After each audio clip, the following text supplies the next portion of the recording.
Hello guys and welcome po ulit sa aking YouTube channel Reg TV, and ako nga ba pala yung Kuya Reg. At ngayon ang topic natin, sa relasyon kadalasan, kung ano yung binibigay mo, yun din yung makukuha mo.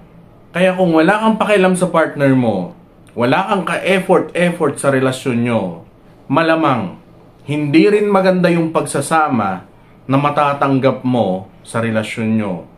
Kung gusto mong maging maganda yung pagsasama nyo at mas lalong tumaas yung love sa relasyon nyo, subukan nyo yung mga sasabihin ko sa video na to.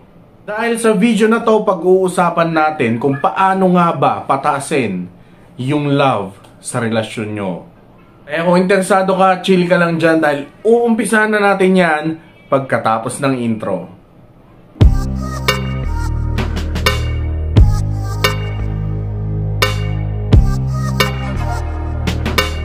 So paano nga ba pataasin yung love sa relasyon? Number 1, itabi mo yung phone mo. Ang isa sa nakakasira sa relasyon nang hindi natin namamalayan ay yung sobrang paggamit ng mobile phone pagkasama mo siya. Yung oo, magkasama nga kayo, magkatabi nga kayo, pero yung utak mo naman nasa Facebook, nasa mobile games, nasa YouTube. Kaya paano kayo magkakaroon ng magandang memories na magkasama kung mas nakafocus kayo sa phone nyo? 'Di ba?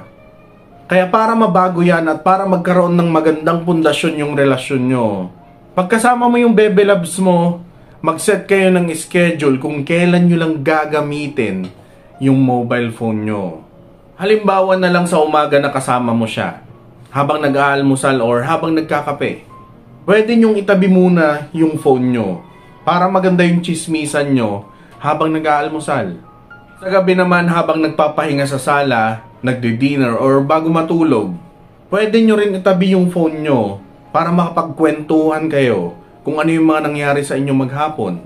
At maganda rin yung lambingan nyo, 'di ba? Dahil pag ginawa nyo yan, mas tataas yung love sa relasyon nyo.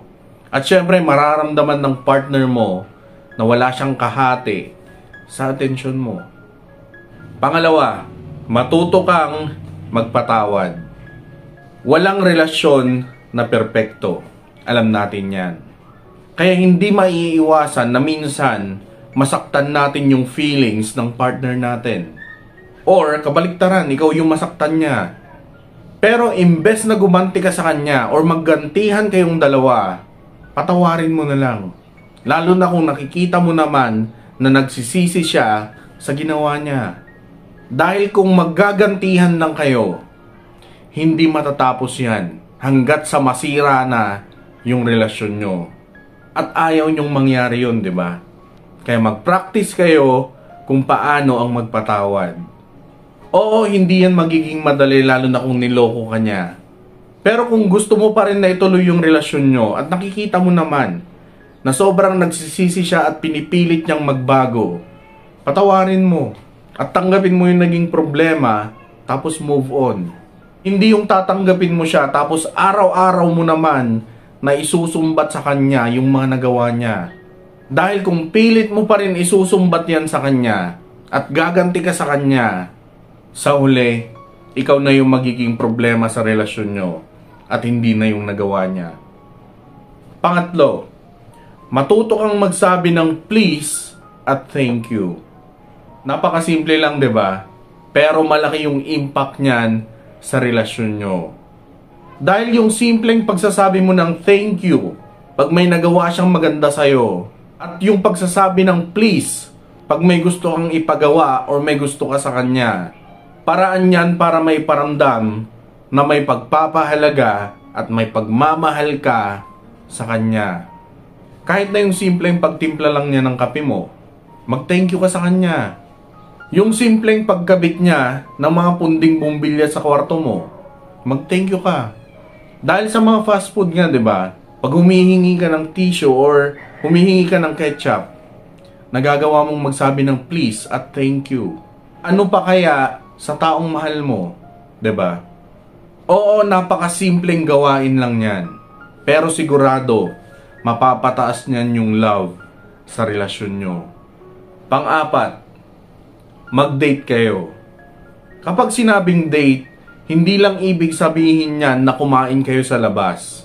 Or pumunta kayo sa magagandang lugar. Or manood ng sine para magkaroon kayo ng quality time na dalawa. Kung wala kayong budget or tinatamad kayo, pwede kayong mag-date nang hindi gumagastos at hindi na lumalabas. Dahil sa bahay lang pwede na yan. Kahit na once a week lang, mag-set kayo ng ilang oras na wala kayong gagawin sa bahay nyo. Tapos sa oras na yan, magkwentuhan lang kayo, manood ng movie, magluto tapos candlelight dinner, 'di ba? Yung mga ganyan. Dahil malaki ang may tutulong niyan para mas tumaas yung love sa relasyon nyo. At malaki din ang may tutulong niyan para laging masaya at exciting yung paglalabing-labing nyo. Panglima, communicate. Sabi nga nila, 'di ba? Communication is the key. Dahil sa communication, mas nakikilala mo yung partner mo. Mas naaayos yung mga nagiging problema at mas mag-grow kayo pareho. Kaya kung may mga konting tampuhan or hindi pagkakaunawaan, pag-usapan nyo yan. Dahil hindi naman kayo manghuhula para hulaan kung ano yung mga iniisip ng bawat isa, 'di ba? Kaya kung may mga nagagawa siya sa'yo na hindi mo nagugustuhan or may mga desisyon na hindi pabor sa'yo, sabihin mo sa kanya. Huwag yung itatago mo lang tapos mag-iiba yung trato mo sa kanya. Dahil hindi maganda ang kalalabasan niyan, promise. Kaya mahalaga na nasasabi mo sa partner mo kung ano yung saloobin mo. Or kahit na mag-share ka ng mga chismis na nasasagap mo, 'di ba? Dahil malaki ang may tutulong niyan para mas tumaas yung love sa relasyon nyo. Kaya kung gusto mong ayusin yung relasyon nyo or gusto mo lang mas maging masaya yung relasyon nyo, dapat matutunan mo kung paano pahalagahan yung partner mo at yung relasyon nyo. So yun, Reg TV nga po pala and shoutout po muna tayo. Shoutout kay Christina Barameda from Hong Kong. Shoutout din kay Seven Yans Channel, kay Catalina Blanza from Hong Kong, Jesus Abiason from Oman, kay Rizel Sireno from Saudi, kay Joanna Panganiban from Amsterdam. Shoutout din kay Marjorie Trasora from Kuwait. So yun yung mga nagpapa-shoutout yan. Dito ko kinuha guys. Sa mga ano nyo. Sa nagpapa-shoutout dito sa comment section. Sa mga nag-comment doon sa latest na video natin. Doon ko kinukuha yung mga shoutout. And yun, maraming salamat sa panonood.